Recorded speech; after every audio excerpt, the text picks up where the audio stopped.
Good morning, my dear students of class 8. Welcome to my today's class. Hope you are doing good. I am also doing good. Today we are going to discuss something about grammar. Can you hear my voice? My dear students, can you hear my voice? Perhaps yes. Do you know what is the meaning of voice? It's very clear to you.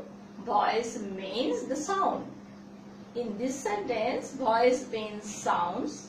Voice means tune. Voice can be meant the tune of music. Okay. So, the voice has different meaning. But today we are going to discuss about the voice that is related to the grammar. It's very important topic for you, I think. And most of the students, they did some exercises on voice in class 7 also. Today we are going to just repeat something, and we are learning something more new today. Is it clear? Okay. So I would like you to clear what is the meaning of voice here in grammar. In grammar, voice means the expression, the way of expression. We can express ourselves in different way. So the way of expression is called the voice. The speech that are made by us in words is called the voice. Is it clear? Okay. Now, how many kinds of voice are there? There are two kinds of voice, you know. Number one, active, and another one is passive. Okay.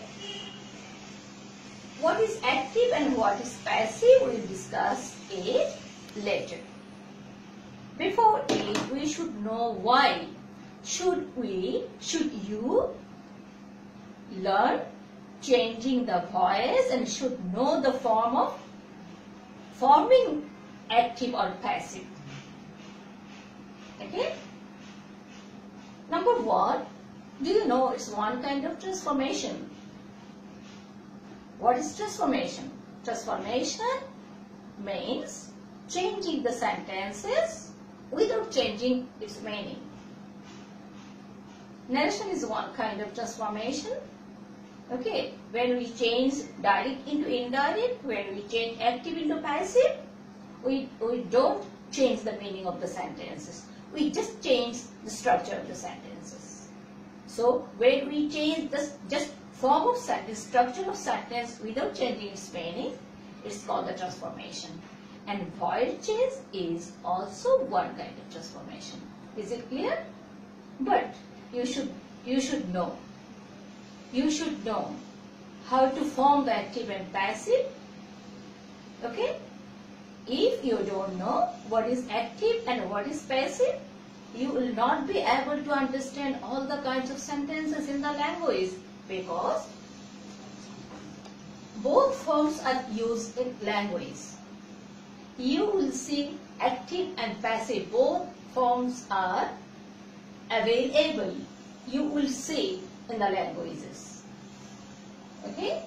And usually, most of the time, when we announce something in announcement, request or media report, we usually use passive in form. If you don't know the form of how to make the form of passive, you will not be able to understand the meaning of the sentences.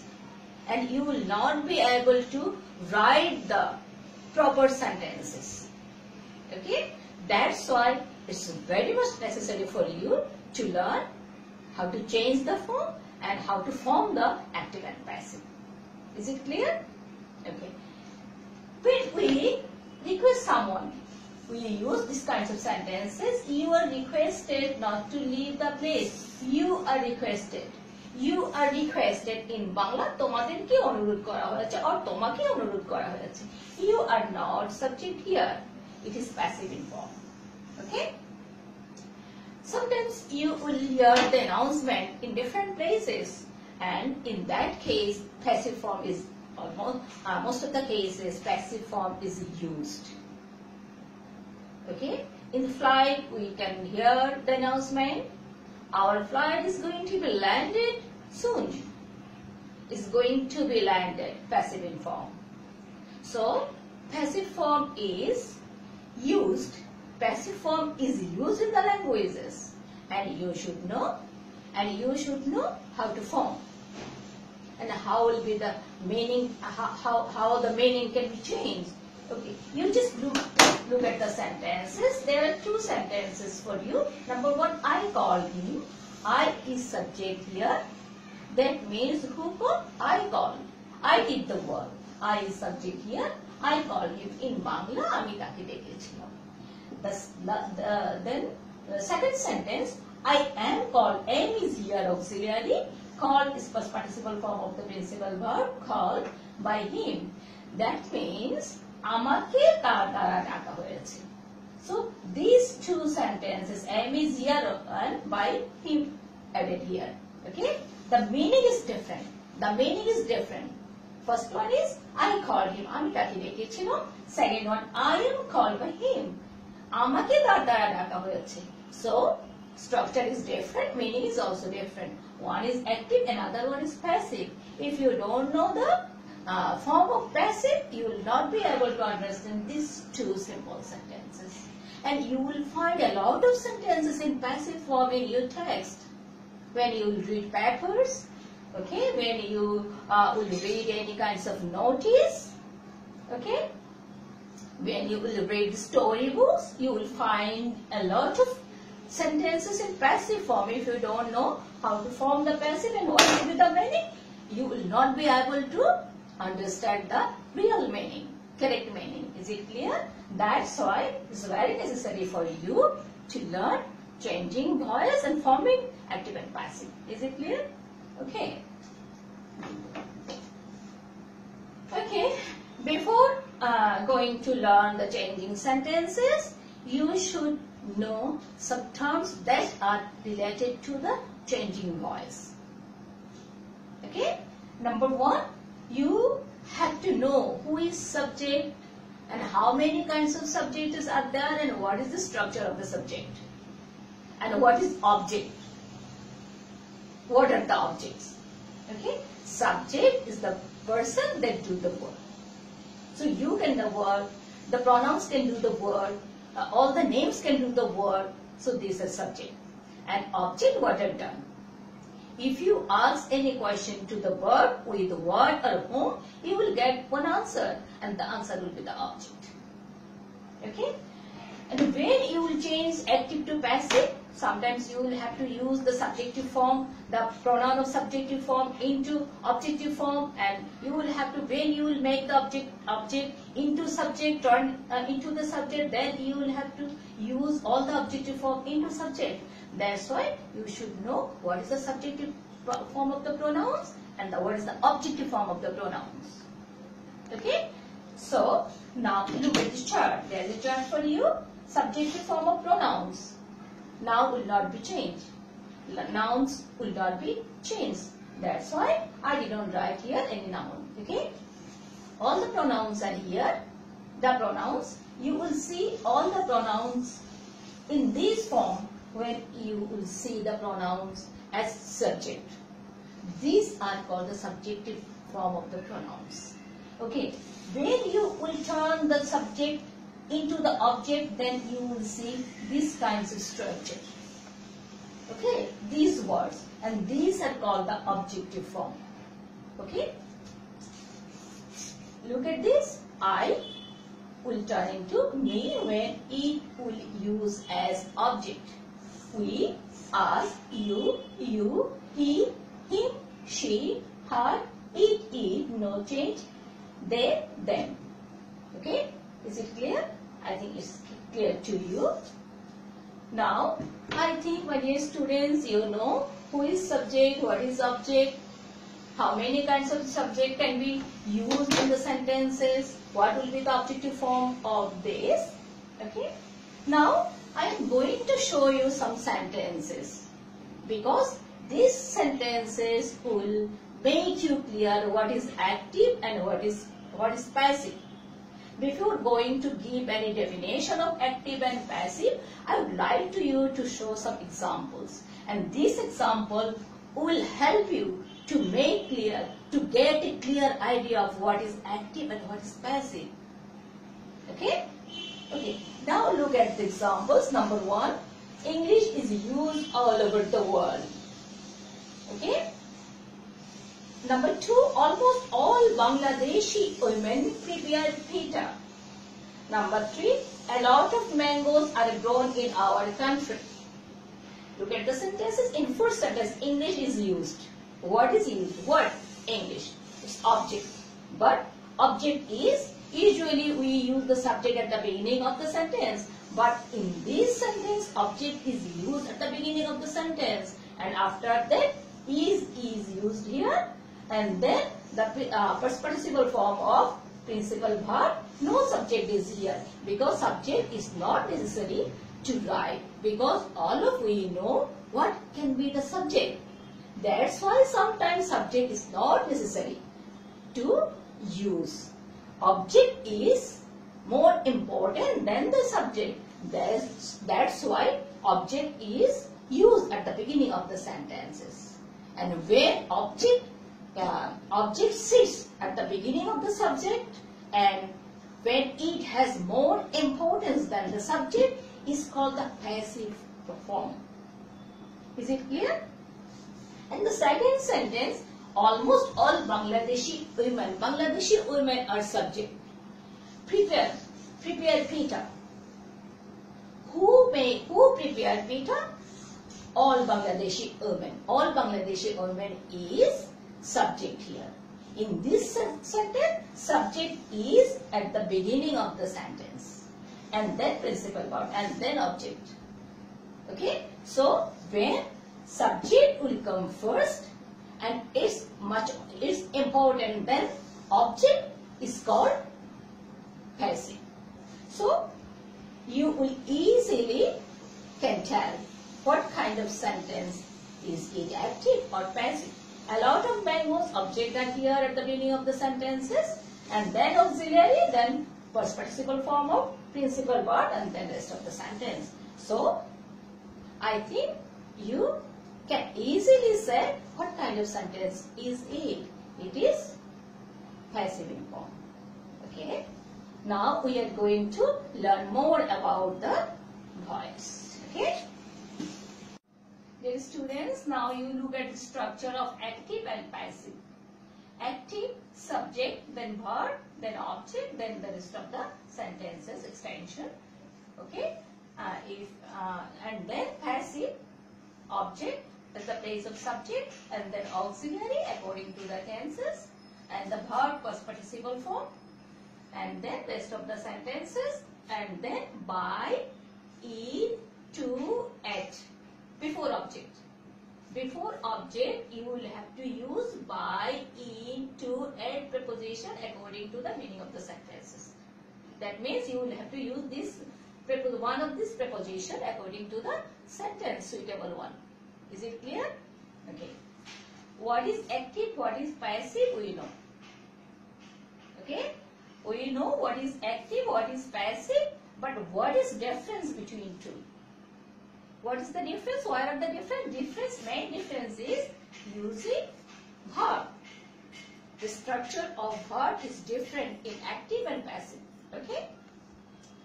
So, usually we can change active to passive of verb transitive. What is transitive? Transitive verb is the verb. If you ask the question to the verb with what or whom, if you get any answer, the verb will be the transitive. And usually, we can change the active to passive of verb transitive. Okay? So, how to change?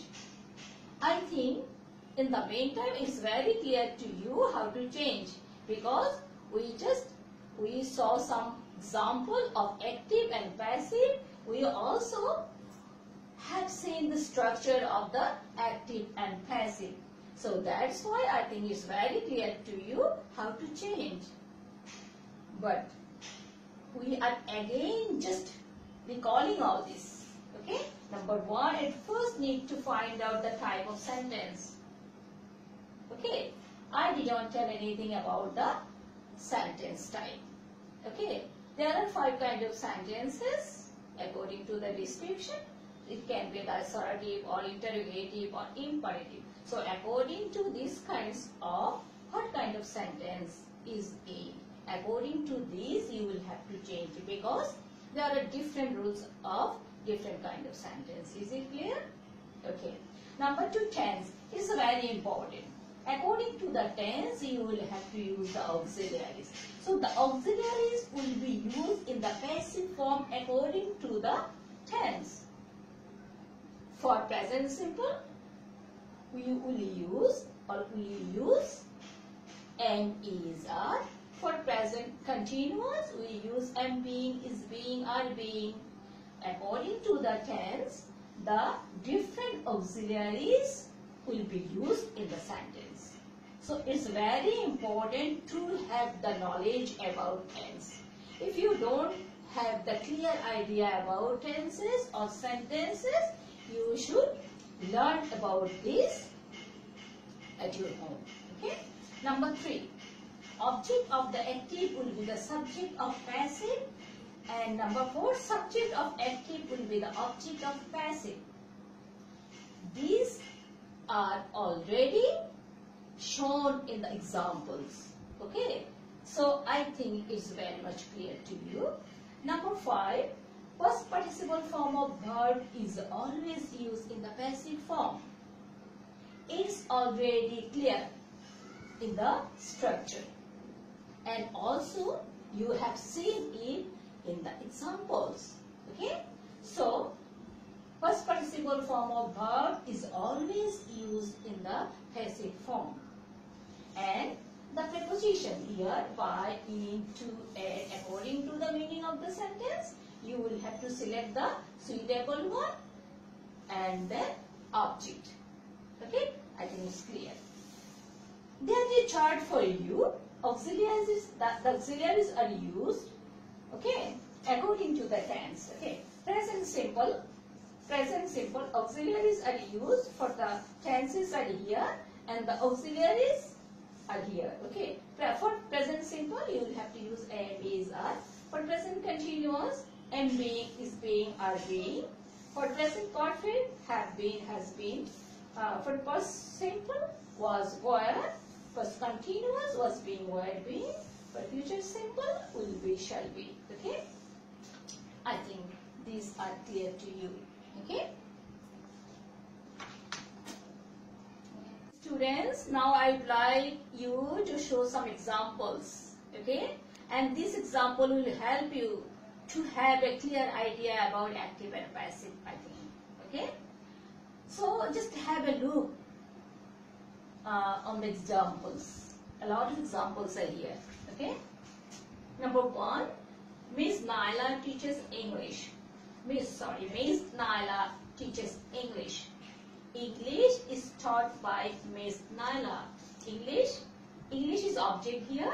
In passive, English comes at the beginning of the sentence. Teaches, present indefinite, is used here, and teach, past participle form of verb, taught, and then by Miss Naila. Okay? Then 2, Robin is wearing mask, present continuous. Okay, mask is object. Object will come first in passive and then is being. Okay? Or past participle form of the verb and then by, then Robin. Karthik has planted trees beside the roads. Trees is object here, so it comes first. Trees have been planted beside the roads by Karthik. Look at the example. Number 4. I knew her. This is past indefinite. Okay? So she, her is objective. So object. This is object, and it is in objective form when it will come in the place of subject, then you will have to use the subjective form of the pronoun of this. Okay? She. New past form, that's why was auxiliary is used here. Then known, past participle form of verb. Then to. Okay? To. Known, after know, you will have to use to preposition. Don't use by preposition here. Don't use by preposition here after know. Okay? So, she was known to me. Number 5, Rakib was preparing his assignment. Okay? His assignment was being prepared by Rakib. We will buy a new car, future indefinite, a new car object. Okay? That's why it's at the beginning of the sentence. A new car will be bought by us. Okay? So I think these examples are very clear to you. Okay? Now, different combination of assertive. You will find different kind of assertive sentences, and they have different rules. Just look at the example. Okay? You must do the word object here. Object will come first. Must is modals. Okay? Must. There are a lot of modals. Can, must, would, should, will, shall. Okay? Ought. Okay? A lot of modals are here. If you find any kinds of modals after subject, you will have to use be. After modals, you will have to use be and then first participle form of the verb. So, the word must be done by you. Is it clear? Okay. Number 2, they saw her to go. Which one is the principal verb here? To go is not principal verb here. Saw is principal verb here. Her is object. So, her subjective form she. So, past indefinite. She was seen to go by them. I saw a girl plucking flowers. Which one is principal verb? Saw is principal verb here, and plucking is present participle. Okay, present participle will not leave the place. He will stay here. It will stay here. Is it clear? You will have to change the principal verb. So, object a girl. Saw, past form was saw. Past participle form of the verb seen. A girl was seen plucking flowers by me. Number 4, he made me do the work. Okay, I was me. Subject, I was made to do. There was no to, but here is to. There is a difference. Okay, to do the work by him. I heard my sister sing a song. My sister. I heard my sister sing a song. My sister was heard to sing a song by me. So these two sentences in active form, we don't see any to infinitive, but here in passive form we will have to use to. So after see, hear, make, help, be, there are so many words. When you will see these words, after these you will have to use to in passive form. But in active, there is no to. When you will make the active into passive, then you will have to use to. With this, after these verbs, see, hear, make, help, beat. Is clear? Okay, I think it's clear to you. We don't have enough time, and you are always you are very busy with your preparing assignment. That's why I'm not giving you any homework, but you should do some exercises at home, because you will have to make the assignment on the voice, because it is the one selected topic for you. That's why, though I am not giving you any homework, but I think it's important for you to learn how to learn about the changing voice and follow the videos. Okay? Thank you very much. Thank you.